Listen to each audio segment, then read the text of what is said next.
Okay, so this I was telling about this earthing. So this is the portable earth cables which you will find on board ship. This is in additional to the circuit earthing. You will have a portable earth cables like this, and this can be used wherever you need earthing. You can use this. This cable, to connect this cable, you need a special tool. This tool is used for connecting the earth cable. Okay. So this was telling you about the breaker. How do you rack out the breaker? This is the front side of the breaker which is inside this, and this cover cannot be opened unless you don't make the earth switch. So it's an interlock. So once you make the earth switch, then only you can open the front cover. Okay, once earth switch is made, you can open the front cover. These are the tools which you find here for racking out the breaker. This is the tool for racking out. You need to put it here and turn it to rack out the breaker, and this is a tool called earth switch to make the earth switch. Okay, so this is breaker in the rack out conditions. Racked out means the breaker is out from the bus bar connections, is called racked out. Racking, rack out, rack in, rack out. So this is rack out. Rack in means putting the breaker backside is in, put into the switchboard is called racking in, and rack out. Then what are the common fault in electrical systems? You see, electrical systems, you will find open circuit fault, short circuit fault, earth fault. These are the three faults we will find here. Open circuit means due to the break in the conductor so that the current cannot flow. Short circuit means due to the break in insulation so that the conductor touches each other and giving a short circuit, short path to current and allowing large current to bypass the load. That is called short circuit. Earth fault means it is due to the break in the insulation, but the conductor touches the metal enclosure or the hull directly. That is called earth fault. Now, we have just discussed about the earth systems and what are the type of earth systems. We are going to the earth systems and neutral insulated systems. Okay, this question is very important in your electrical subject. Also, you have this same topic. What is a neutral insulated system? What is a neutral earth systems? What are the advantages of neutral insulated systems? What are the disadvantages of neutral insulated system? What are the advantages and disadvantages of earth systems? Now here, on board ship, the priority requirement is to maintain continuity of the electrical supply to essential equipments in the event of a single earth fault.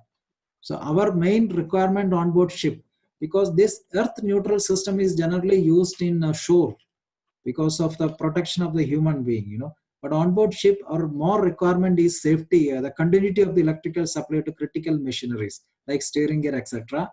To understand this, if the earth fault occurs in an essential system like a steering gear, then in this case of insulated neutral system, no earth fault current will flow and steering gear will continue to operate until there is a second earth fault in any equipment present on board. Hence, even with a single earth fault, the essential service will continue to operate.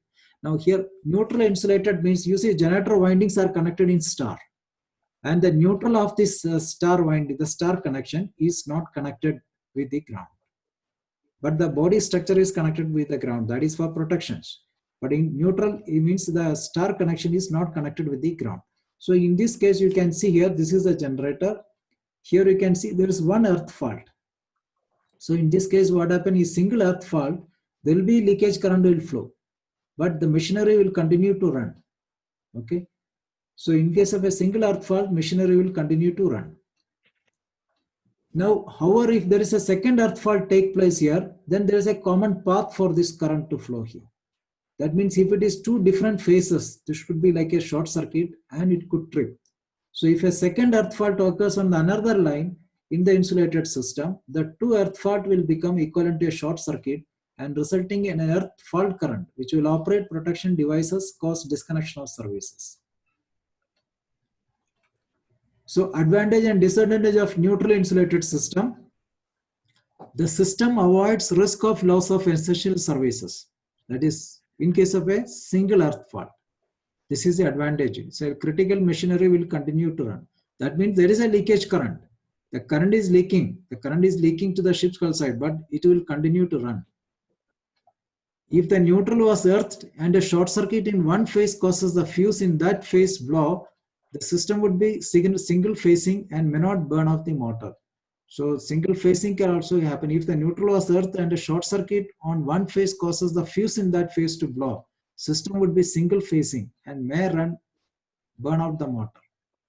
In a neutral, insulated neutral, one earth fault does not interrupt the supply, but earth leakage detection will be giving warning. Earth leakage detection will give a warning.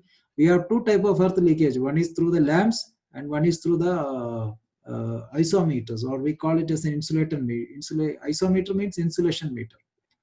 Low earth fault currents in insulated systems gives much less fire risk. Now, what are the disadvantages? On the insulated neutral system, voltage to earth is 1.73 phase voltage. Second thing, the trace an earth fault is more difficult because selective tripping may trace the earth circuit. The actual position of the earth circuit will be difficult to locate. So advantage is that in case of a single earth fault, the critical machinery will run. And second thing, the earth fault does not interrupt the supply, but a leakage detection system will give you warning.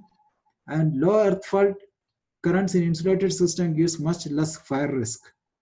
But disadvantage is tracing earth fault is difficult, but if there is one more earth fault take place in the other phase, it can become a short circuit. This is the neutral earth systems. Now here is, see, this neutral earth system is used in high voltage ships. You can see here, the earth fault current is flowing here like this. You see the earth fault current is flowing. Now here we are having an NER. This is called neutral earthing resistor. The function of this one is to limit the current which is flowing to this. So it will limit a value that does not cause any further damage to the switchgear or generators or transformers. It can be a transformer, it can be a generator, beyond what has been already caused by a fault itself. So for the systems having more than 1000 volt, the neutral will be earthed. To protect the system against high value of the current, a neutral is earthed either through a resistor or through a transformer. This earthing can be resistive or reactive. There are two types of resistance type or reactive type. So you can use a resistor or reactance also. In case of an earth fault, it is preferable that the fault current should not exceed the full load current of the alternator. The fault current should not exceed more than the full load current of the alternator. So whenever there is an earth fault take place, the current will flow from here. This is the flow of fault current flowing. And this purpose of the resistor is to limit the current which is flowing here.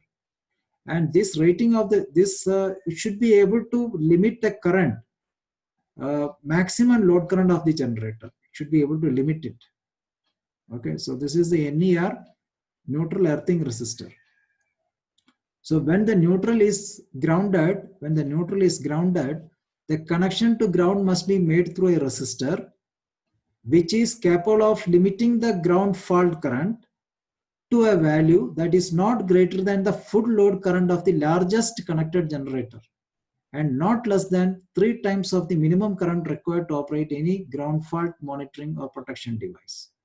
So this should be able to limit the current, full load current of the largest connected generator. It should be able to limit current, which is capable of limiting the fault current to a value which is not greater than the full load current of the largest connected generator.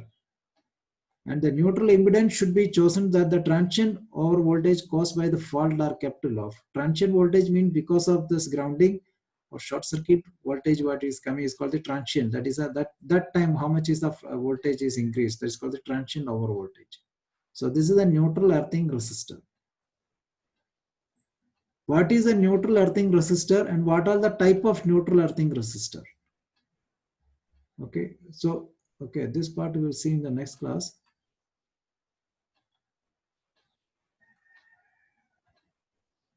Let's see if we can finish this one. So this neutral earthing resistor is connected to earth through one resistor. The fault current is limited to chosen I is equal to V by R. This is a basic principle that it should limit the current. So a system is properly earthed by a resistor is not subject to restrictive transient over voltages. So earthing through resistor. So you can use a resistor because what is natural neutral earthing in the different and what are the different type of neutral earthing? You can use a resistor, you can use a reactance. So the reasons for limiting the current by resistors may be one of the following: to reduce the burning and melting effect in the faulty electrical equipment, to reduce the mechanical stress in circuits, to reduce the electrical shock hazards or blast to personnel caused by stray fault currents in ground return path. So you can use an NER. This is an NER. So both classes are designed to limit the earth fault current to keep the system free from transient voltage maintained to a safe level. However, in high resistance method usually does not require immediate clearing of the earth fault since the fault current is limited to a very low value by this resistor. This will limit the fault current which is flowing. That means when there is a fault take place, the current which is flowing to a system will be limited by this. Now another one is using a reactance. You can use a reactance also. Because why we use reactants? The idea is that reactants, it will melt, it will resist high transition, high like AC currents, no? Because higher frequencies it will limit. So the current is reduced at higher frequencies. Eh?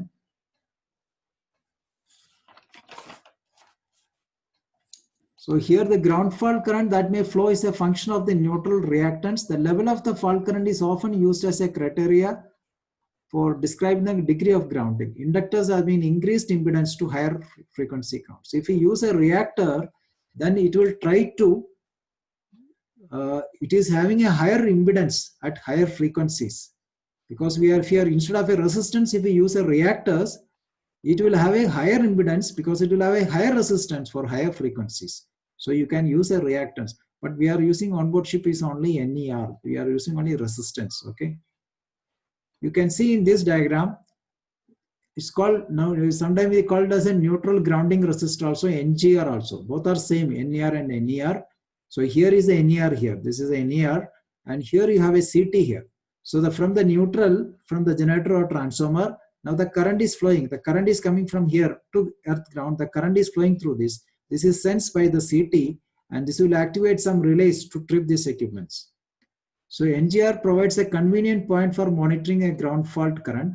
A current transformer is placed in the neutral connection to operate a protective relay. In most cases, current transformer ratio of the primary will be same ratio as resistor. Example, like 400 amps resistor will have a 400:5 amps transformer. So when 400 amps flow in the primary, 5 amps flow in the secondary. The neutral current resistor will be rated for both current and time, and proper design criteria for 10 seconds. It should be 10 seconds, extended time, continuous rated neutral grounding resistance. So this is a neutral grounding resistance. Here you have a CT which is measuring the current which is flowing through this and activate the protection relay systems. Okay, so this we'll see in the next class, how to calculate the earth fault current. Okay, so we'll see.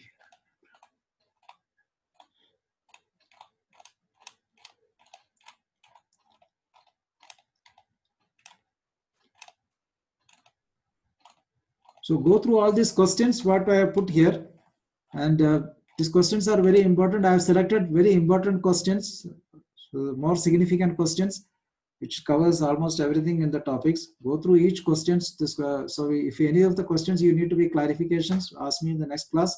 So today's class we'll have some revisions questions in the next class, and end of the high voltage we'll just revise all the important topics again once more before we close up. Okay. Thank you, gentlemen. We close it for today.